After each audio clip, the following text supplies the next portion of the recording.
Magandang umaga po sa inyong lahat at live mula dito sa Pag-asa Weather Forecasting Center. Narito na ang lagay ng ating panahon ngayong araw ng Lunes, December 8, 2025, solemnity po ng Immaculate Conception. At ngayon nga sa ating latest satellite images makikita po natin itong low pressure area, ito yung bagyong Wilma. Kahapon ay humina at naging isang low pressure area na lamang ang bagyong Wilma.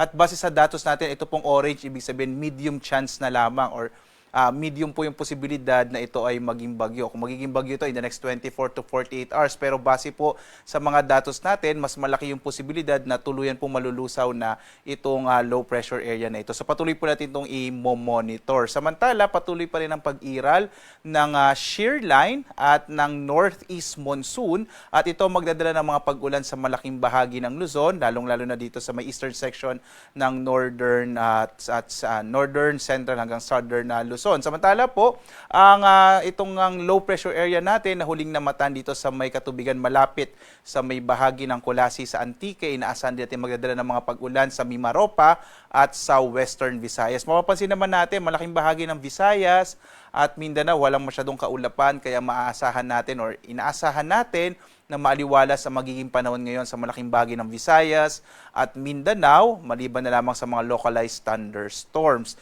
Maliban nga sa monitor nating low pressure area, wala na tayong namamatang iba pang mga low pressure area o bagyo sa labas ng Philippine Area of Responsibility. At ngayong araw nga dito sa Luzon, inaasahan po natin ang mga pag-ulan sa malaking bahagi ng silangang bahagi ng Luzon mula po sa Cagayan Valley Region kasama yung Aurora, Quezon, gayon din itong Bicol Region at yung area ng Mindoro. Ito po ay dulot ng epekto ng shear line, gayon din itong low pressure area na ating monitor. Samantala, ang northeast monsoon o amihan ay magdadala rin ng mga pag-ulan sa malaking bahagi naman ng Central Luzon, kasama yung nalalabing bahagi ng Calabarzon, maging ang Metro Manila at Batanes.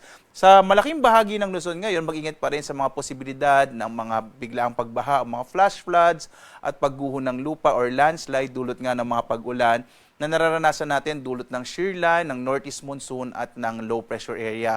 Ang malaking bahagi naman ng Ilocos Region ngayong araw ay makararanas ng mas maliwalas na panahon maliban sa mga pulupulong maihinang pag-ulan dulot ng hanging amihan. Agwat ang temperatura sa Lawag, nasa 21 to 30 degrees Celsius. Sa Baguio naman, 13 to 24 degrees Celsius. Sa Kamaynilaan, nasa 24 to 29 degrees Celsius. Sa Tagaytay, 21 to 28 degrees Celsius. Sa Tuguegarao, nasa 22 to 26 degrees Celsius. Habang sa Legazpi, nasa 24 to 28 degrees Celsius. Base sa mga datos natin, magpapatuloy yung epekto ng hanging amihan ngayong linggo. Kaya asahan natin sa malaking bahagi ng Luzon, lalong-lalo na sa Northern and Central Luzon, kasama yung Metro Manila, mas malamig na panahon yung mararanasan natin sa linggong ito. Samantala, dito naman sa Palawan, inaasahan natin ang malaking posibilidad ng mga pag-ulan. Dulot yan ng low pressure area na nandito nga sa may bahagi ng Western Visayas. Agwat ang temperatura sa Calayan Islands, 24 to 29 degrees Celsius. Sa Puerto Princesa, 25 to 32 degrees Celsius.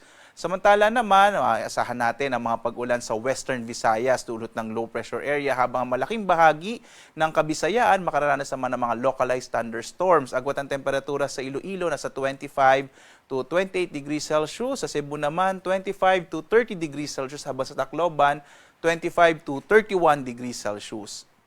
Malaking bahagi rin ng Mindanao ay makararanas ngayon na mas maaliwalas sa panahon, bagamat posible pa rin yung mga localized thunderstorms, kadalasan sa hapon hanggang sa gabi. Agwat ang temperatura sa Zamboanga, 24 to 33 degrees Celsius. Sa Cagayan de Oro naman, 24 to 30 degrees Celsius. Habang sa Davao, 25 to 32 degrees Celsius. At ngayong alas 5 nga na umaga ay nag-issue po tayo ng weather advisory. Ito inaasahan natin na malalakas sa mga pag-ulang maaring maranasan sa susunod ng hanggang 3 araw. So today po, asahan natin ang malalakas sa mga pag-ulan pa rin sa malaking bahagi ng Cagayan Valley Region kasama may Aurora, Quezon at gayon din dito sa may Oriental Mindoro. Ito po ay dulot ng low pressure area at ng shear line na nakakaapekto dito sa Luzon. Ito po yung mga lugar na maging alerto po sa mga posibilidad nga ng malalakas sa mga pag-ulan na maaaring magdulot ng mga flash floods and landslides. Pagdating ng araw po ng Martes, bukas, magpapatuloy yung mga pag-ulan, lalong-lalo na dito sa may area ng Cagayan Valley Region at Cordillera. Mag-ingat po kayo dahil tuloy-tuloy po itong mga pag-ulan na to. Ito ay dulot pa rin ng shear line na magpapatuloy hanggang araw ng Miyerkules, December 10 po. So dahil sa inaasahan natin na malalakas sa mga pag-ulan dito sa may eastern section ng Northern Luzon kasamang Cordillera, ay kailangan po maging alerto itong mga kababayan natin sa bahaging ito ng ating bansa, ng Luzon, lalo't posible nga yung mga landslides and flash floods. May nakataas pa rin po tayong gale warning sa lagay ng ating karagatan, partikular na dito sa may silangang bahagi ng Northern Luzon, partikular na itong silangang baybayin ng Cagayan. Ito po yung mga lugar ng Santa Ana, Gonzaga, Lalo, Gataran, Bagao, Peña Blanca, kasama yung Babuyan Islands, itong Babuyan Island at Camiguin Island. Inaasahan natin na magiging maalon yung karagatan, kaya delikado pa rin maglayag yung mga maliit sa sasakyan pandagat at mga bangka sa mga baybayin po ng Cagayan. Sa iba pang bahagi ng Luzon, inaasahan natin yung katamtaman hanggang sa maalong lagay ng ating karagatan, habang sa nalalabing bahagi ng ating bansa, banayad hanggang sa katamtaman yung inaasahan natin na magiging kondisyon ng ating karagatan. Samantala, ang ating araw ay sisikat mamayang 6:09 ang umaga at lulubog, ganap na 5:27 ng hapon. At muli po, sundan tayo sa ating iba't ibang mga social media platforms, sa X, sa Facebook at YouTube, at sa dalawang websites ng Pag-asa. Una po yung pag-asa.doc.gov.ph at dito sa panahon.gov.ph, kung saan makikita nyo real-time at nakamapa sa ating bansa ang mga ini-issue natin ng mga weather information po, particular na mga rainfall advisories, kasama yung thunderstorm advisories, heavy rainfall warning at flood advisories sa buong bansa. Real-time po yan, kaya bumisita po kayo sa panahon.gov.ph.